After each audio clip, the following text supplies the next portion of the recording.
Alright, maray na hapon sa Indo Kabus. Yaw na ko niya sa Kalabang, kang Concepcion Grande, Naga City. Huwag ka ng follower na tig-invite kita na may tandaan sa iyang masiram na barbecue. So, tig-bisita ko si Sir Damsi. Ayan, kumailin mo po. Siya si Sir Damsi. Siya po ang owner kayo niyong barbecue niyo. Kumailin po nindo. Aray ko. Ugay diyo siyang tindang dugo. And then may isaw.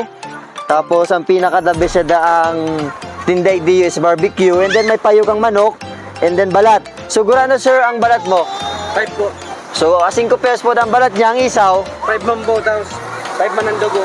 So, 5 pesos ang dugo, ang isaw 5 pesos man. Si balat niya, 5 man. 5 pesos man. Tapos si barbecue, 15. 15 pesos po ang barbecue niya. So, kumaili po yun do, uni po si barbecue na tig paluto ko. Nanamenta ang sos siya, ang sos like ng pinakadabis pa. Saro sa pinakadabis niyang lasa. Ini boss marang ni? Mamis po. Mamis. Parang po, atsara. Chara, so namenta.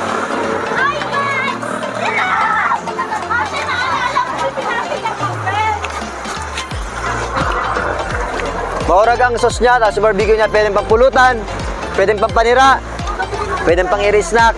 Aram na. So, ano ka sa nagbubukas sigdiyo? Alas 3 po. Alas 3 bukas siya hanggang Alas 9.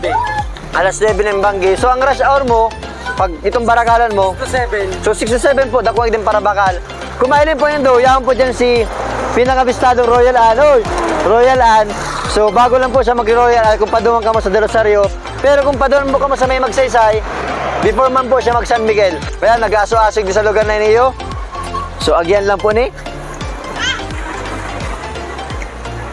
Tapos, araw po sa door ko, iniyo, payo.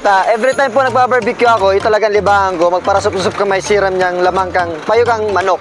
So, legit na legit. So, ini sa Gurano man, 15 man po. 15 pesos.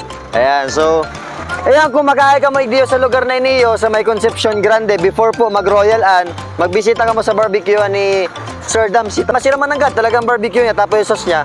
Yun, naman yan magyaray. So, pwedeng pampasalubong, pwedeng panira, pwedeng pampulutan, goods na goods. So, yan sir, mapasalamat kami, naimbitaran kami sa imong simpleng barbecue anig diyo. So, yun talaga inaharanap ni sa dit na negosyo, pero talagang galaban ng tunay. Ayan, so maparam na ako, maray na ako sa Indo Kabus, nagtatagiti na.